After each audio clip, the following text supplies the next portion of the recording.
It's Amazing Stories, the podcast where every episode takes you on a journey through captivating tales, thrilling adventures, and unforgettable moments. It's amazing.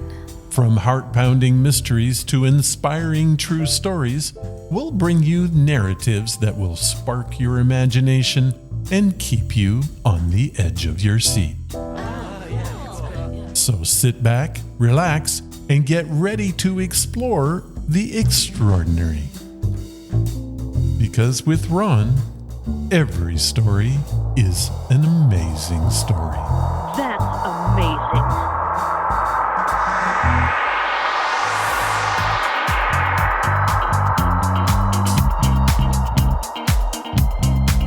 What's that you say? Hello, and welcome to the podcast, where the past is always present and the stories are always amazing. I'm Ron, your guide on this nostalgic journey through the golden years of radio and film. On today's episode, we're turning back the dial to the 1930s and stepping into the world of daring disguises, secret identities, and heroic deeds. Now, you might be thinking Batman or Superman, but no. Today we meet the original masked avenger, the Scarlet Pimpernel. Now, here's a thought to ponder. Was the Scarlet Pimpernel the first superhero? Think about it. He was an aristocrat by day, a cunning savior of innocence by night. He concealed his identity, used elaborate disguises, and outwitted villains with clever plans. Sound familiar? Long before Superman donned his cape, in 1792 the Scarlet Pimpernel was rescuing the doomed from the jaws of the French Revolution. Not to mention the guillotine. But what is this tale about? It is a swashbuckling adventure set during the French Revolution. It follows the mysterious English nobleman Sir Blakeney, aka the Scarlet Pimpernel, who daringly rescues French aristocrats from the guillotine while hiding his true identity behind the mask of a foppish gentleman. Today, we're featuring the Lux Radio Theater adaptation of The Scarlet Pimpernel. Lux, of course, was famous for adapting Hollywood's biggest films for radio and bringing the actual stars back whenever possible. And in this case, the star is Leslie Howard himself, reprising his famous role as Sir Percy Blakeney, the man behind the Pimpernel's mask. Howard first brought the character to life in the 1934 film, which became one of his defining performances. Many will remember Howard from Gone with the Wind, but for most fans of classic cinema, his performance of the Pimpernel remains a career highlight. But before we get to the story itself, here's a little history. The Scarlet Pimpernel started as a novel written by Baroness Orczy in 1905. It was so popular that it practically created the genre of the masked hero with a double identity. The film was released in 1934 and was both critically acclaimed and audiences loved it. Helped no doubt by Leslie Howard's suave yet cunning portrayal. Naturally, Lux Radio Theater couldn't resist bringing this swashbuckling tale to the airwaves, under the grand direction of Cecil B. DeMille. In my humble opinion, this story is a testament to the world of the superhero.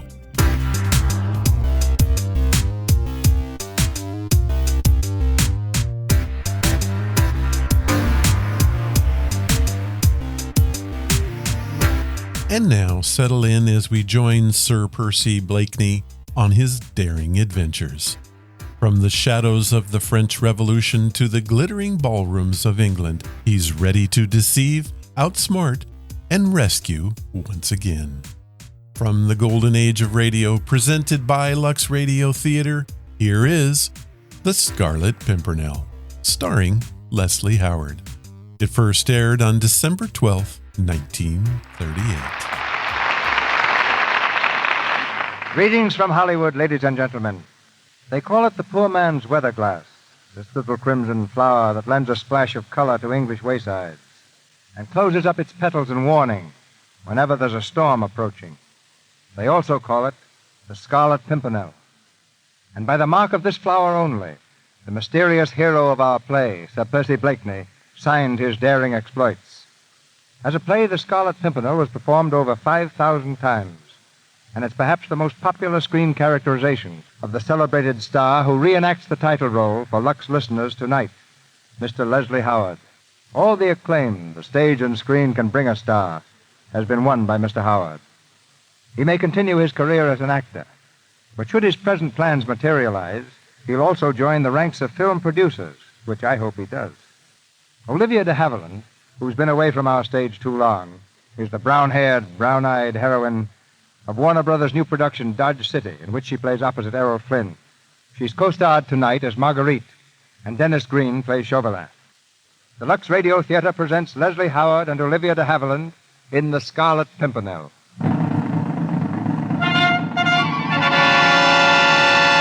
Paris, in the year 1793.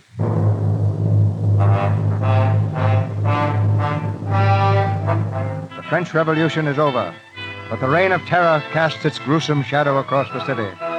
Every day, the citizens of Paris watch an endless procession of death. Crude wooden carts, laden with the nobles of France, on their last journey through the streets, a journey to the guillotine.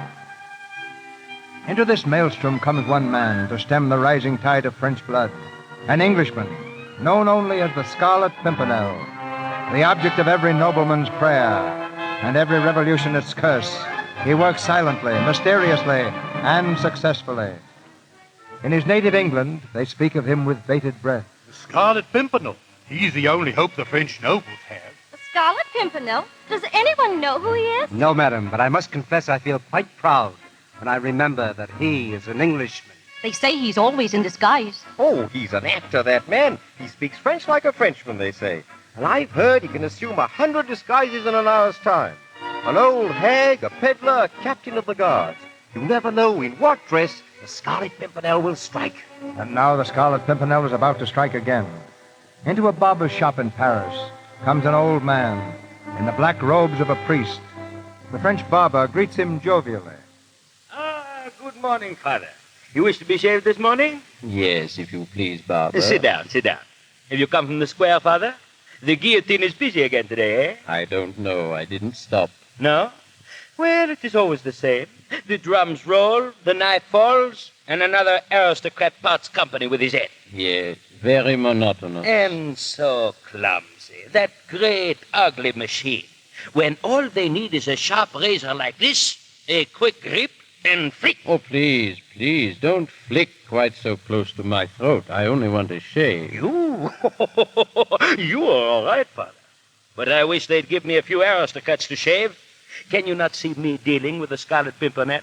The what? The Scarlet Pimpernel, haven't you heard? No. There is a band of Englishmen helping these cursed aristocrats out of the country. Their chief is the only man who ever cheated Madame Guillotine. He is known by the title of the Scarlet Pimpernel. And who is he? That is the mystery. The mystery, of course, yes. But there will be heads falling today in spite of him. Some very famous heads, Father. Yes? We checked off the names last night. The Duc de Tours, the Comte de Terray, the Nijon, the Comte de Tournay and his wife and daughter. The Tournay? Are you sure, the Tournay? But certainly I am sure. They were taken to prison over a month ago. Why, Father? You are not a friend of theirs? A friend? No. No, it isn't safe to know any nobles these days. Oh, good, very good.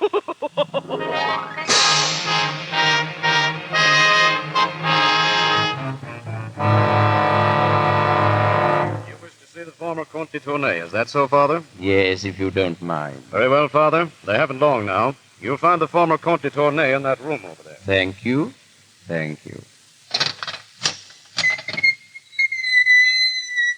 Good morning.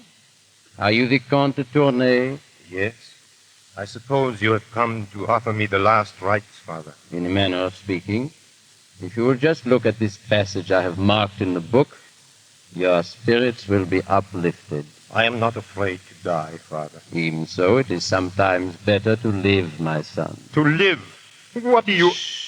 Read there, in the book. But there is nothing on the page except a red mark. Look carefully. It is a flower. A Scarlet Pimpernel. Father, are you the Scarlet Pimpernel? Be careful, it will do you no good to know. Just listen to me. Before you start on your journey to the guillotine, I will bring your wife and daughter to you. You will ride in the same tumbril. On the way there will be an accident. The wheel of the tumbril will come off. There will be a commotion. The soldiers guarding the cart will be jostled by the crowd, all carefully arranged for. Look sharp then. An old hag will drive past in a wagon. There will be a place to hide in the back large enough for 3 people. The old hag will drive you through the city gates. If all goes well, you'll be safe in England in 3 days. God bless you, whoever you are. God bless you.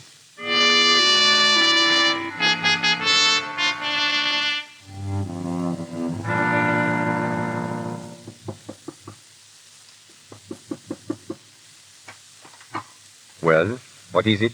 Good evening. Have you a crust of bread for an old lady? No, I'm sorry. Here, take these.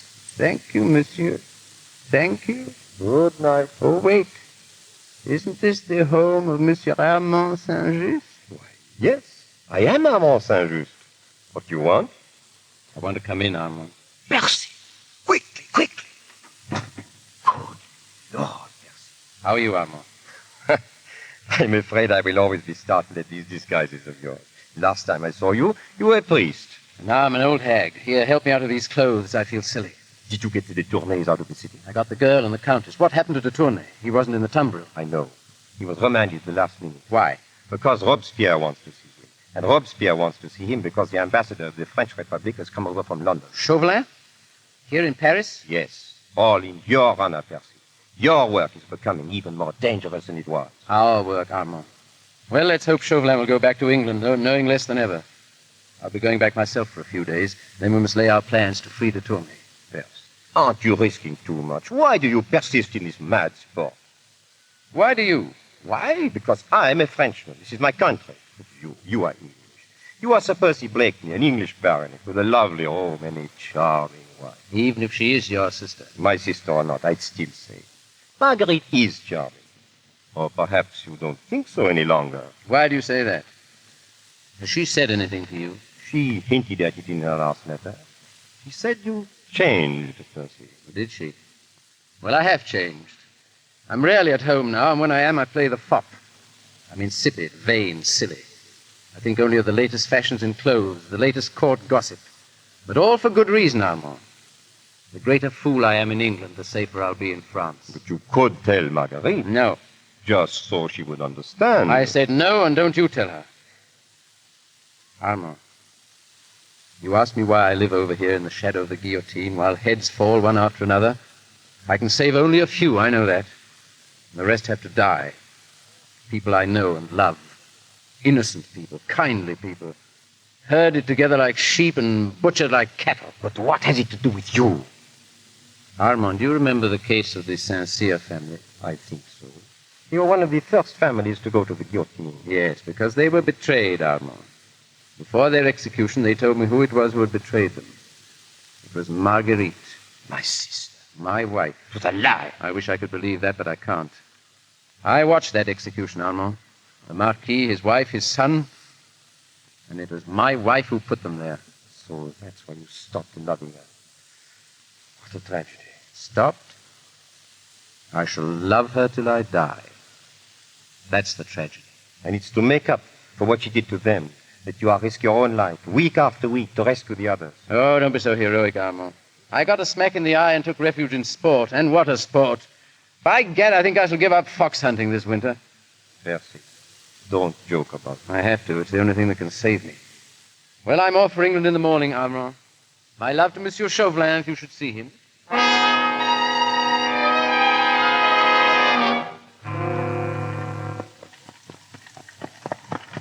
Gad, Percy, but it's good to have you at home again. So far, so good, folks. I've still got my head. You should hear them talk about you in London. You're the greatest mystery of the age. Yes, well, I hope no one solves me just yet. But tell me about Marguerite. Has she been well? As well as a neglected wife can be. What has she been doing? Having her portrait painted, mostly. Rumney's been there every day. And our friend, Monsieur Chauvelin? French ambassador? What will he be doing at your house? Oh, one never knows, folks. One never knows. Well, England again. I shall have to become the fop once more. The London dandy, who has been at Bath for the past 10 days taking the cure. And sink me, I'm not cured yet. I shall have to go back to Bath again.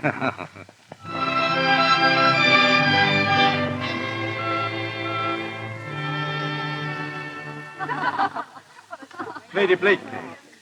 Lady Blakeney, please. I can't paint you unless you sit quite still. I'm sorry, Mr. Romney, but we were just talking of this man they call the Scarlet Pimpernel. Oh. He must be quite wonderful, Marguerite. So they say. But it's maddening to think that somewhere there is a man as marvelous as that, and we never see him. He's of no use to us whatever. Lady Blakeney. Yes, Sprinkler. Sir Percy, milady. He's just returned. Percy. Good day, ladies. So charmed to see you here. Have you been taking good care of my lovely wife, your servant, ladies? Marguerite, my dear, your slave. Percy, why didn't you tell me you were coming? So few things are surprising in this world, my dear. I should like to be one of them. And how are you, Rumney? And how is the portrait progressing? You may see for yourself, Sir Percy. Yes, the eyes are wrong, aren't they? And is the nose all right? You know, I rather think you've missed the mouth altogether. Yes, you have, Rumney. Otherwise, of course, it's the image of her. I think that will be enough for today. Poor Mr. Romney. You're tired, and so am I. Tired. Zoons, I too. You know, dear ladies, I've just been to Bath to be cured of the fatigue. And now I'm so fatigued by the cure that I really think I shall have to go back to Bath again to be cured of the fatigue.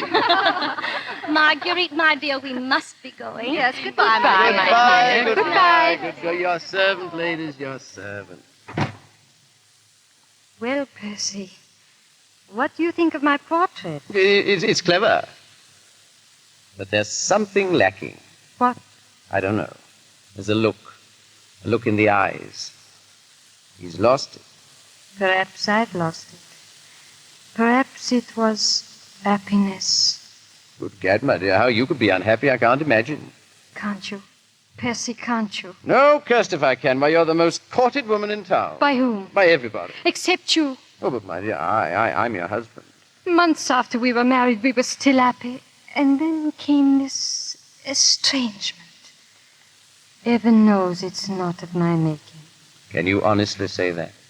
Can you honestly deny that you've changed? So changed that I scarcely know you. You're never with me now. You're always away on some pretext or other. I'm always alone. My dear, the fashionable belief today is that one makes one's own life. I'm trying to make mine. You must try to make yours. And now I must leave you for a while. There's to be a fight for a prize out in the countryside. Mendoza versus Jackson. Quite a battle. Percy, you've only just come home. Do you have to leave right now? My dear, the prince himself invited me. I'm trying to make my own life, Marguerite. I see. Goodbye, Percy.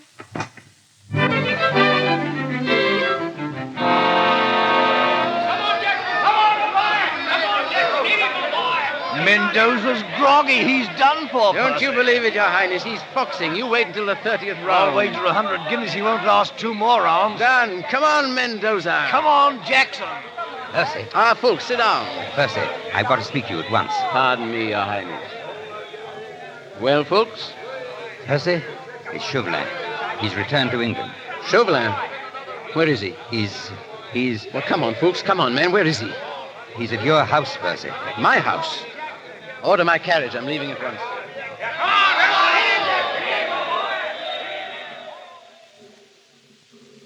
I would advise you to tell me, Lady Blakeney. You are French. You know these nobles who have escaped. You must know who it was who helped them. I'm sorry, Monsieur Chauvelin, but I don't know. And even if I did, I wouldn't tell you. You tricked me once into giving you information about the Marquis de Saint-Cyr, and I shall never forgive myself. I'm sick of this sentimental twaddle about the poor, persecuted aristocrats. Have you forgotten what they did to the defenseless peasantry for centuries? What this very Saint-Cyr did to you? No, I have not.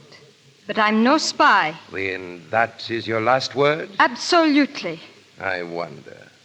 Oh, by the way, how is your brother, Armand?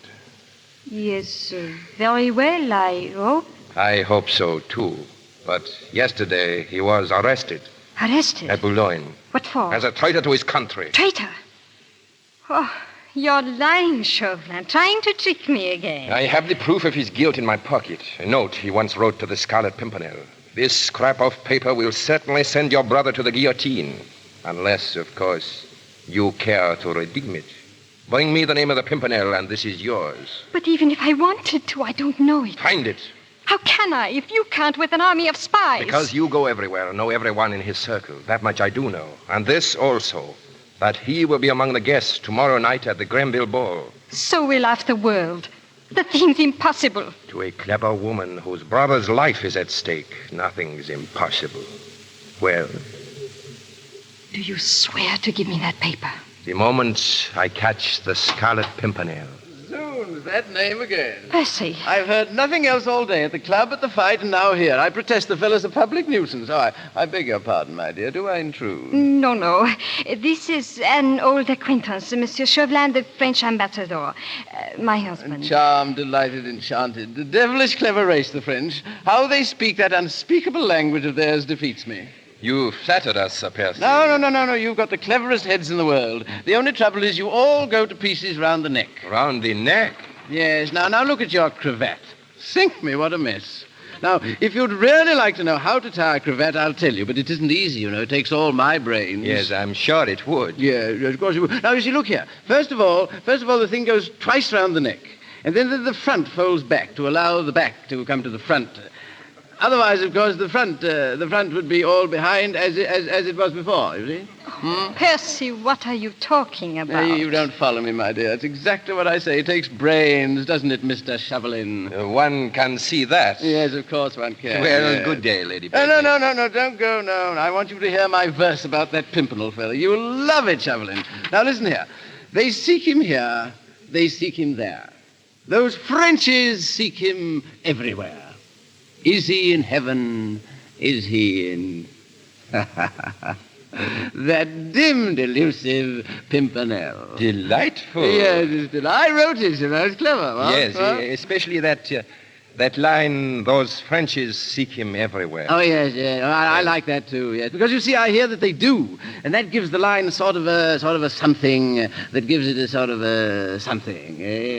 If I make myself clear. Yes, clear as crystal. Yeah. Good day, my dear Sir Percy. Bonjour, monsieur, as the French say. Bonjour, monsieur. Oh, it was a magnificent fight this afternoon, my dear. Gad, I wish you could have been there. What's the matter, my dear? Percy, who is this Scarlet Pimpernel? Pimpernel? Gad, Marguerite, how should I know?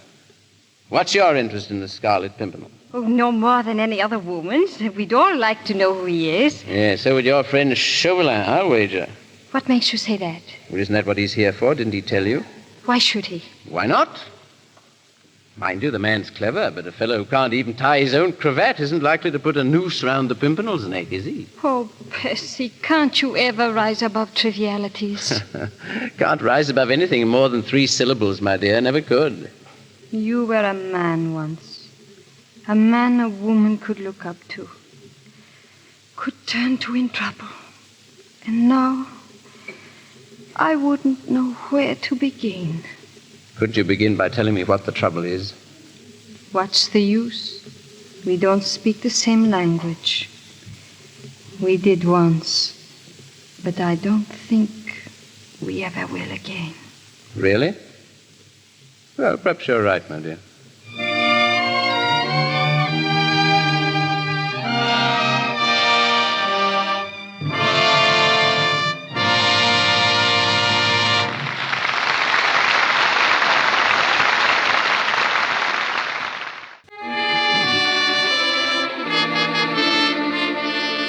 The search continues.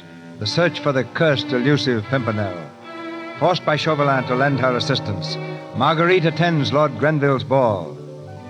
As she enters the crystal and marble room, she glances nervously around, wondering which of the guests is the Scarlet Pimpernel. never suspecting her own husband, the vain and foolish Sir Percy Blakeney. Chauvelin appears suddenly at her side. Well, Lady Blakeney? I've learned nothing yet. I only want to know who one person is. If you don't tell me, you know the alternative. The guillotine for your brother. Monsieur Chauvelin, you can't do this. What if I can't find the Scarlet Pimpernel? My dear lady, the Pimpernel is under this roof, at this moment, among your friends. You're moved, my lady. And good luck. I beg pardon, Sir Percy. Yes, my man? Sir Andrew Fawkes wishes to speak to you. Of course, delighted. Good evening, folks. Good evening, sir. Well, what is it? Hastings has just arrived from France. Any news? The very worst. The king is doomed. He'll go to the guillotine any day. Where is Hastings? He's dancing. Shall I get him? No, wait. I'll send him a note. Come over here to the desk. It wouldn't do for me to be seen with Hastings. I want you to give him this. Make certain no one sees you. I'm telling him to come to the library at midnight. You better come, too. Very well. Here, slip this note in the cuff of Hastings' coat. Then don't speak to him for the rest of the evening. Ah, Lady Blakeney. Won't you take pity on a lonely compatriot? Monsieur Chauvelin, are you asking me to dance with you? Not with me. With Lord Hastings, madame. Why? He has a note in his cuff. It was just put there by Sir Andrew Fawkes. I want you to get it for me. Oh, but listen, Get it. Chauvelin. Hurry, please. It might be important.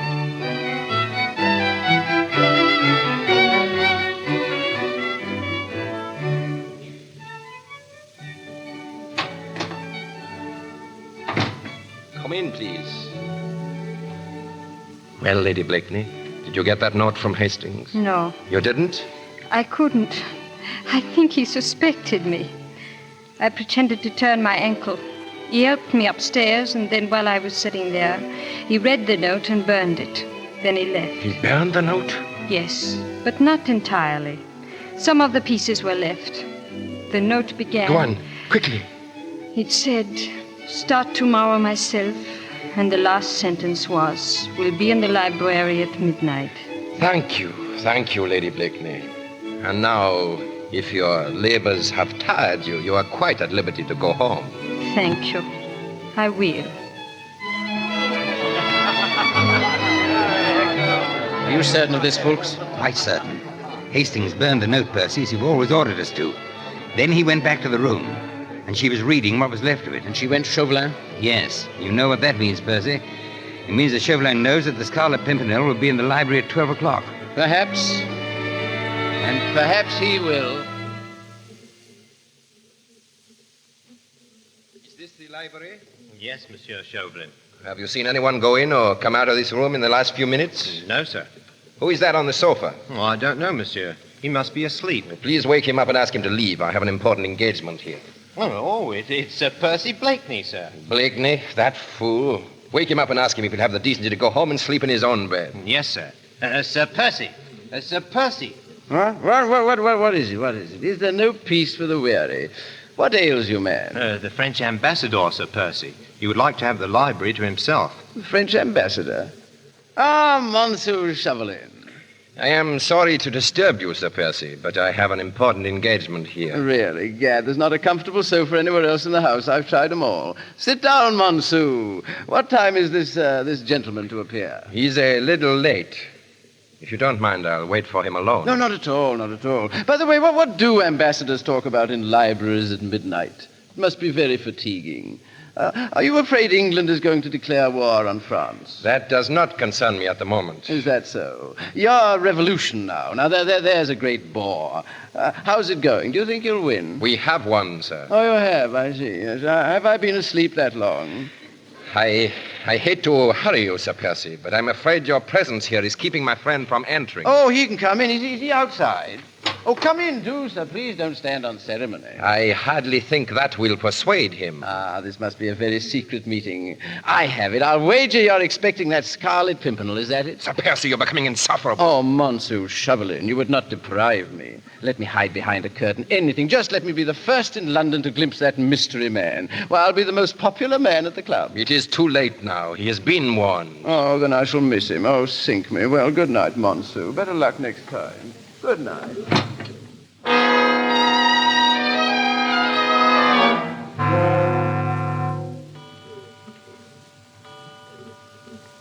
You've packed my things? Yes, Sir Percy. Good. See that Sir Andrew Fulks receives this note, will you? Yes, Sir Percy. Well, Marguerite, what are you doing up at this hour? That's all, Brinker. Yes, Sir Percy. Well, my dear? Percy, it's about Armand. He's in the most terrible danger. They've arrested him in Boulogne. How do you know? Chauvelin told me. When? Yesterday. Why didn't you tell me when I asked you? Well, I don't know. He threatened me. Why are you telling me now? Because I thought you might do something for Armand. You have influence at court. Didn't you ask your friend Chauvelin for help? He promised me that, but I don't trust him. He promised you the life of your brother. What did you give him in exchange? What? Oh, Percy, what has happened to you? Why do you hate me? Why did you denounce the Marquis de Saint-Cyr? Oh, so that's it. Why did you never ask me what the Marquis de Saint-Cyr did to me? You didn't even know him. No, I didn't even know him. But I knew his son. I was only 17 when he asked me to marry him. His father heard about it and had me arrested and sent to Saint-Lazare. Do you know what Saint-Lazare is? Do you know the sort of women that are sent there? I would have killed myself only... Only what? The revolution came, the 14th of July, and I was free. Free to denounce the Marquis. Free to send 2 innocent people to the guillotine. It was your information, wasn't it? Yes, it was. And yet, I still ask myself, am I really guilty of their death? The Marquis plotted with Austria. I told a friend, a man whom I thought a friend. He denounced him. The terror did the rest. Who was that friend? Chauvelin? Yes. He promised you your brother's life. What price did you pay for it? What price did you pay for it? A horrible one. I betrayed the Scarlet Pimpernel. How? Fulks gave a scrap of paper to Lord Hastings. I read it and told Chauvelin that the Pimpernel would be in the library at midnight. Oh, what am I to do, Percy? How can I warn him? Warn him? Against what? Against the danger that threatens him if he goes back to France. My dear, if he's the kind of lunatic I take him to be, your warning won't help him. But he might be going to his death. Well, that's all the fellow lives for. Besides, he doesn't know that you're in love with him. In love with him? I admire his heroism, but I don't love him. Oh, but you do, only you don't know it. Oh. I didn't know it myself until a moment ago. You know, it's a dangerous game, falling in love with a phantom, my dear. For all you know, he may be a married man who's deeply in love with his wife. Never. Why not? Would any man who is in love with his wife leave her continually to face death? Would you? Me? Marguerite, I... Zoons, I'm much more romantic than you think. In a case like that, I wouldn't leave you, not even to go to my tailor's. The horses are ready, sir. Thank you, Brinker.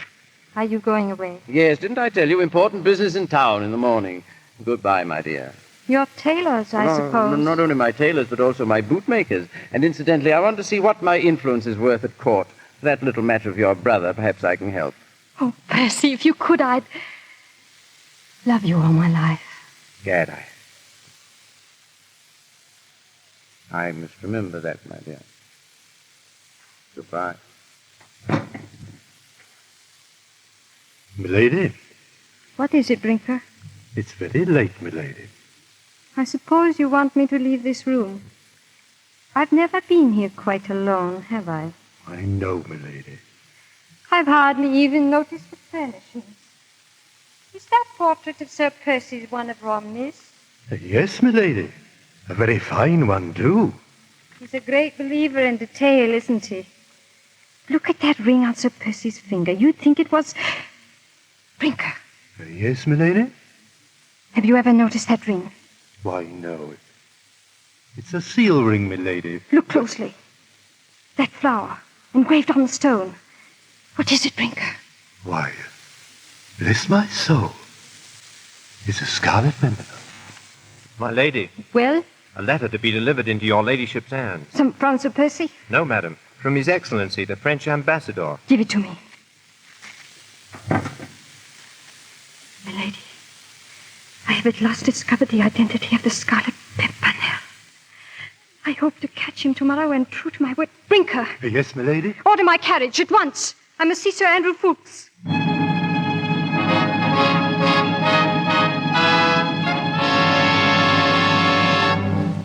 Lady Blakeney, what's happened? Sir Andrew, there's no time to waste in talking. Just listen to me. Your leader and friend, the Scarlet Pimpernel, he's my husband. How do you know that, milady? Don't ask me any questions now. He's in danger. Chauvelin knows that the Scarlet Pimpernel and Percy Blakeney are one and the same. How does Chauvelin come to know? Through me. Ah. Yes, I betrayed him. Never mind how. Just tell me this. Has Percy left for Boulogne? Yes. To save my brother? And to Tournai. What is their meeting place at Boulogne? Why? Do you want to betray him again, milady? Oh, look at me. Do I look like a woman who wants to send her husband to his death? I want to find Percy, to warn him, to save him, or die with him. I'll go with you. Can you bring your friends? 10 of them. The rest of them are in France. Percy has forbidden us to go over. It'll be the first time we've ever disobeyed him. I'll save Percy if I have to kill Chauvelin. And if he goes to the guillotine, I'll go with him.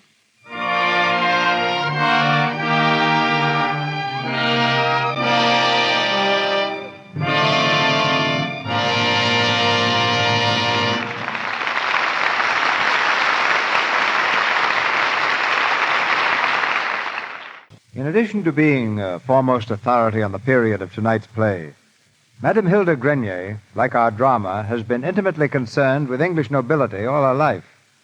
For many years she had the title of Royal Dresser to Queen Mary, and has been on duty at every imaginable royal function from baptisms to coronations. Her background makes her one of Hollywood's most valued technical advisors. If there's a more proper introduction for an ex-royal dresser, Madame Grenier, please enlighten us. It was infinitely better, Mr. DeMille, than my first introduction to royalty. Princess Charlotte of Germany had granted me an interview. Entering her salon, I tripped on a rug and went flying along the highly polished floor like a sailboat in the wind. When I dared to open my eyes, there I was at the feet of the princess. She laughed, picked me up, gave me my first lesson in poise. And now, sir, I can tell you a little about royalty, a little about the Scarlet Pimpernel. Which would you like first? Well, we'd like to know a little more about you. Suppose you tell us what a royal dresser is. In addition to direct supervision over Queen Mary's wardrobe, my duties included the care of her jewels, orders, decorations, messages, and other personal activities. I suppose my greatest responsibility was to see that everything Her Majesty wore was absolutely correct, right down to her umbrellas. Her umbrellas? Indeed. Each one in her tremendous collection was named after the person who gave it to her. She'd simply ask me to bring her Lord Chesterfield, or Papa, or the Emperor, or Dolly. But far more famous than her umbrella collection is her priceless array of antique furniture. Many of her most treasured pieces originally came to England with aristocrats escaped from France at the time of the Scarlet Pimpernel. What mementos do you have, Madame Grenier, of your days in the palace? Several cherished gifts from both the late King George and Her Majesty. I was also given a pair of silk stockings worn by Marie Antoinette, who was the guillotine's most celebrated victim. Handmade, they have a texture like gossamer. Of course, Mr. DeMille, I wouldn't dream of wearing them, as you can well imagine. But just from showing them to my friends, they became soiled, and I finally had to make a courageous decision. I had to wash them. But I did the job myself, with Lux. They came out perfectly. Lux, incidentally, was used in Buckingham Palace during all the years I served Her Majesty. That's a real tribute. Looking back over those years, what stands out most conspicuously in your host of regal recollections? And not the pomp and glory, Mr. DeMille, but the little human traits of Her Majesty. I remember how, as Princess of Wales, she wept because she had to leave her little baby, Prince John, for an official visit to India. How, coming home from a new musical show, she would whistle tunes from the play, just as you and I. And I well recall how she'd carefully tear off bits of unused papers from letters and save them for memoranda. She was and is a wonderful woman. Now the word I promised about the play. It may be a surprise to most Americans to learn he actually existed, Sir Percy Blakeney. called the Scarlet Pimpernel. To this day, his descendants are well known in England. As portrayed so excellently by Mr. Howard, he was vain and foppish, but underneath it all, courageous almost to the point of being foolhardy. Was the Scarlet Pimpernel ever caught? Well, suppose we all listen to the third act of the play and find out.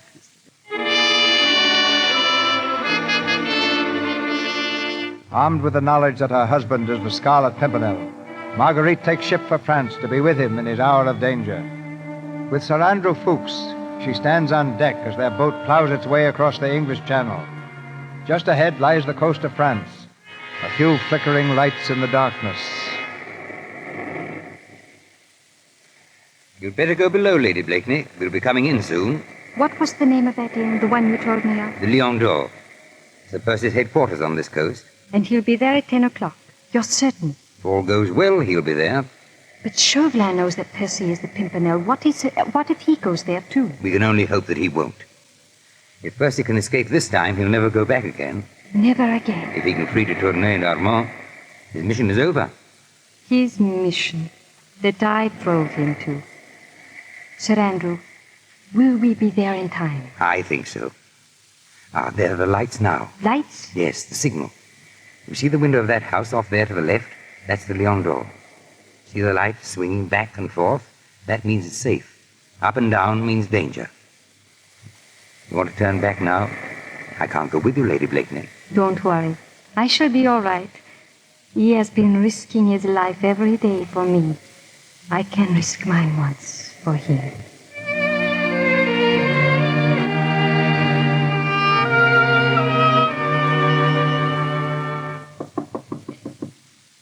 Who's there? A message. Well? Is this the Lion d'Or? Yes, madame, but... Let me in, please. Madame, what do you want here? This is no place for one of your sort. I am the sort that pays well, Citizen Brogard. For what? For a seat by the fire. I'll wait here for a friend of mine and yours. What should I know of your friend? You signaled to him before. You must be expecting him. What time? What time, please? 10 o'clock. Madame, do you know him? Yes, I know him. Who is that? I do not know at this time. Where can I hide? Up those stairs, to the room on your left. Hurry. Open here. Open. One moment. Citizen Brogard?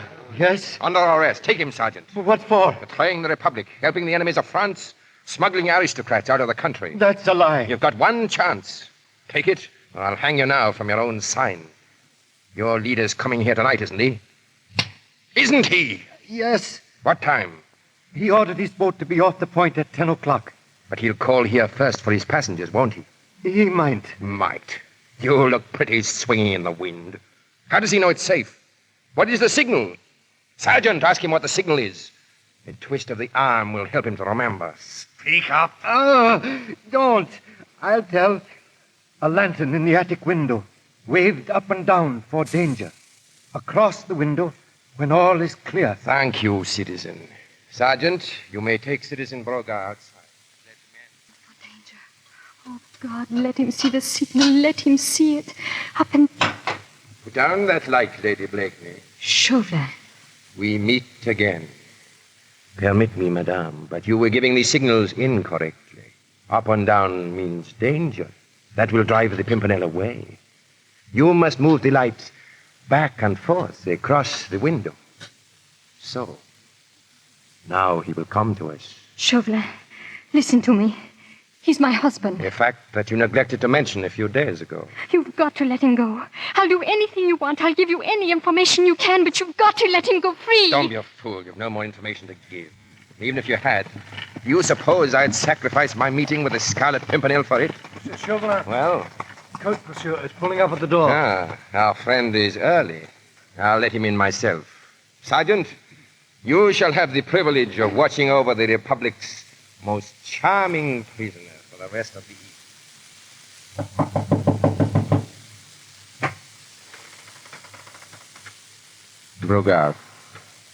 Brogard. Don't move, Sir Percy. Stand where you are, please.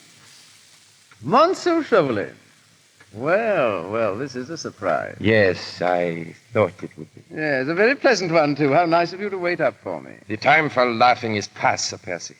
I've followed you for a year. Your energy, your ingenuity, your audacity have been quite admirable. But now, the game is over. Because all the trumps are in your hand, eh? Precisely.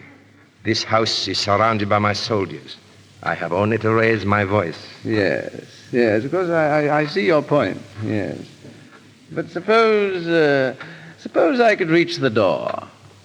The night is black. The sea is mine. I make a dash. You won't. Oh, of course I won't. I don't need to, because... You see, one of my friends might shoot you from behind, hidden in that clock. What? Come now, Chauvelin. You know that clock is too small to house a man. But there's still one other avenue of escape, one we could take together. In this pipe there is an ember, and in that cask behind me there is gunpowder. If I drop this ember here, I fly straight to heaven, and of course you know where you fly to. Get away from that barrel. Why, it isn't gunpowder. I merely wanted to see you turn pale. Come in the window, folks. You're a welcome sight. I would raise my hands if I were you, Chauvelin. Another trick. I don't turn this time. I don't think you'd better. Why, you... Now, you see, Fulks tricks us both. He must have sensed that you and I would meet here. Now, Chauvelin, I've had a delightful visit with you. In the meantime, my friends Armand Saint-Just and de Tournay are safely aboard my ship. And in a moment, if you'll excuse us, Fulks and I will join them. You'll never get beyond that door. We'll need the password, Percy. Yes, the password. Yes. Well, Monsieur, do we have to use force? Not at all, Sir Percy. The password is, the channel is free. Thank you. Folks, give me your pistol. You get onto the ship, I'll take care of our friend here and join you in a minute. Very good. You know, that was quite sensible of you, Monsieur Chauvelin, to give us the password. Not at all, Sir Percy. You may go because I know you'll come back of your own free will. You overestimate the charm of your society. I told you once the time for jesting was over. I have all the trumps in my hand. In that room upstairs, there is a woman under arrest who has forfeited her life by aiding the enemies of the Republic. What woman? Your wife, Sir Percy, who loves you very much. Marguerite. Is the game up, Sir Percy? Is this the last adventure? All right, I give up, Chauvelin. What next? There is a firing squad outside. And my wife? The Revolutionary Tribunal. That means death. It would have meant my death if I had not caught you. But don't be alarmed, Sir Percy. I don't want your wife's life. She's free the moment you die. I offer you a pact. If you promise to say nothing to her, if you'll send her onto my ship immediately, I'll walk up in front of your firing squad. I accept. Sergeant? Yes, monsieur? Bring the lady downstairs, please. You must be very fond of your wife, Sir Percy. Yes, I am. Is that so strange? Not at all. A charming woman. Percy. Marguerite. Percy, I came to help you as soon as I knew. I wanted to give my life to save you. And now, oh, forgive me, Percy. You came to help me. Chauvelin didn't bring you? No, I came with Sir Andrew. Oh, Marguerite. What are they going to do to you? Tell me. Well, I'm in no danger, my dear. What? No, you're lying. I know. He's going to kill you. I can see it in his eyes. Oh, Percy, don't leave me. I want to die with you. I want... Oh. Marguerite. She's fainted. Some water, perhaps? No. Our parting would be too cruel now, even for you. Take her while she's still unconscious. Goodbye, my sweet. It's good to know that you love me a little. Sergeant, carry her to Sir Percy's boat. The boat is to sail the minute Sir Percy dies. The lady is free when you hear the firing squad. Yes, monsieur. Well, she's gone, monsieur. Now, are you quite ready? Yes. By the way, do you like poetry, Monsieur Chauvelin? That dim, delusive Pimpernel? No. I mean poetry. This other Eden, demi-paradise, this fortress built by nature for herself against infection and the hand of war, this happy breed of men, this little world, this precious stone set in the silver sea, this blessed plot, this earth, this realm, this England. I forget the rest. Irish party. Hoop. Round muck. The firing squad. They're waiting. Will you come and see me die, monsieur? No, thank you, no. I shall remain here. I shall picture the scene in my own way. Oh, yes, of course. Yes, make it as horrible as possible. Yes. Good night, monsieur. Good night. Roll. Present. Present.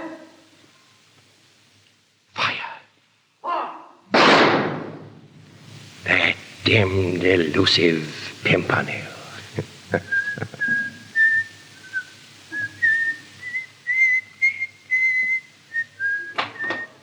I'm so sorry, monsieur. Blakeney! Yes, you see, I've come back for my hat. It's such a cursed good hat, you know. But you... Oh, no. Don't look at me like that. Sink me if you don't think I'm my own ghost. Duroc! Oh, you mean the captain of your firing squad? I'm afraid it'll be an hour or so before poor Captain Duroc will be able to resume his duties. I regret that I struck him rather violently. Come in, gentlemen. This is my firing squad. Allow me to present Sir Andrew Fulks, Yes. Lord Hastings, Yes. Lord Belleville, and all the rest of them. But of course you know all about them. Your firing squad? Yes, but you I see, don't- those men you hired, excellent men, all of them, but oddly enough, they can't resist a drink of wine. Oh, they'll recover. It was just a mild drug, you know. But for the moment, they're all sleeping very soundly. And now, since the volley of shots has freed Lady Blakeney, I must make haste to join her. Good night. By heaven, Chauvelin. You know, I think a cooling off is what you need. Fulks, raise that trapdoor there. You'll find it very cool below, Monsieur Chauvelin, and you will have ample time to think things over. Bonsoir, monsieur. Vive la France. Long live the king.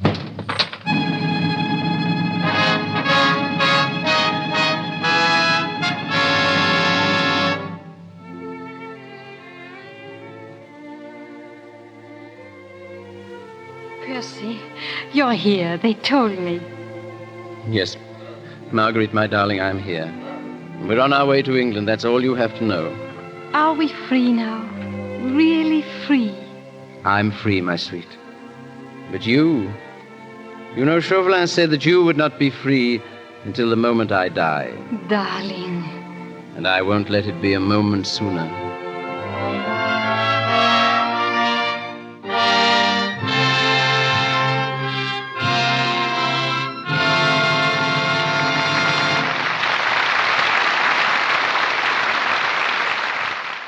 And the Scarlet Pimpernel becomes Leslie Howard. Well, it was every bit as enjoyable bringing this play to the air, Mr. DeMille, as it was bringing it to the screen. As Madame Grenier told us, the Scarlet Pimpernel really actually existed. I confess I didn't know that until I was making the picture, because surely no character seemed a more piece of elaborate fiction. So naturally, when someone sent me a note and said he belonged to Sir Percy's family, I wondered whether one of my friends had thought up the gag, you know. It was slightly embarrassing not long after when a Mr. Blakeney, a descendant of the original Scarlet Pimpernel, introduced himself to me. Well, Mr. Haviland, you've been out of Hollywood a long time filming Dodge Cities. Any adventures on location? Well, I'm the Dodge City Dodger. I've been dodging kidnappers. Not kidnappers. Yes, kidnappers. Really? Let me tell you, we were on location near Modesto in the prairie country, and a very fine place, I thought, for a nice, quiet walk. But it seems that two very tough-looking gentlemen also decided to take a nice, quiet walk and follow me. And after a couple of miles, they were still right on my heels. There wasn't another soul around, and the only building in sight was a farmhouse. And when I made a dash for that, the two men dashed after me. I reached the farmhouse, found it was abandoned, and decided to face it out. I walked right up to the men, demanded what they wanted, and looked them straight in the eye. One of them took something out of his pocket. I didn't dare look. I was too sure it was a six-shooter.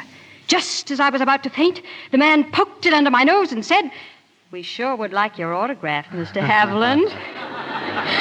Believe me, gentlemen, I signed. Well, Mr. DeMille, I hate to say goodnight, but I guess it's time to. Thank you for another grand evening. Yes, with an added thank you to all who worked with us in the cast. Good night, C.B. Good night, Mr. Howard. Good night, Elizabeth.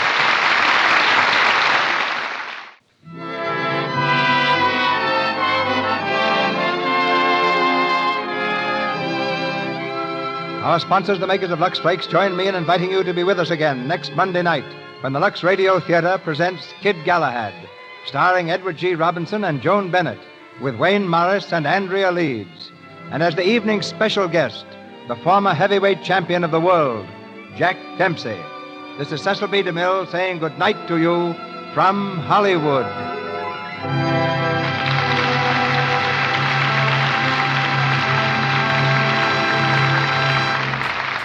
And there you have it, the story of the Scarlet Pimpernel, brought to life not just in film, but on radio waves as well, where imagination fills in for the pictures. Whether he was the first superhero is something that fans and historians can debate. But what's certain is that heroes in disguise, from Zorro to Batman, owe a little nod to Sir Percy and his clever ways. Thank you for joining me on this adventure back in time. As always, if you enjoyed today's story, tell a friend about Ron's Amazing Stories. There's plenty more where this came from. Until then, keep your radios tuned, your minds open, and please, stay amazing. We want the most in flavor for every penny we spend. And extra flavor is just what you do get in our Maxwell House coffee. That wonderful good to the last drop flavor no other coffee has to offer. No coffee but Maxwell House. And there's a good reason why. It's our recipe. The only recipe on this green earth for that good to the last drop flavor. It calls for certain fine varieties of coffee to be blended together just so. It's the one way, the one recipe for that famous Maxwell House flavor. That wonderfully good flavor that's made our coffee America's favorite brand. That's why you find so much more enjoyment when your cup is filled with Maxwell House coffee. So next time you bring home a pound of coffee, make it that familiar blue tin of our Maxwell House. For more flavor, for your money's worth and more, start enjoying coffee that's always good to the last drop.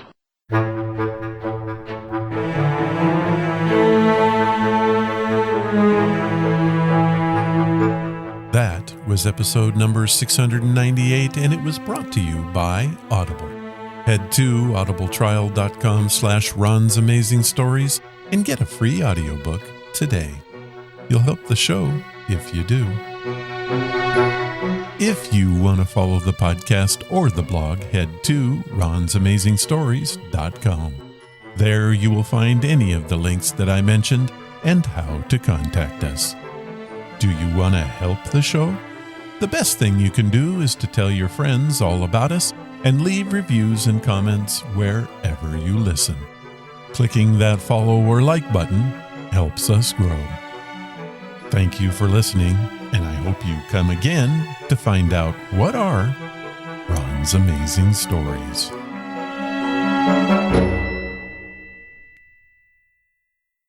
All of the vintage audio used in the podcast is believed to be in the public domain.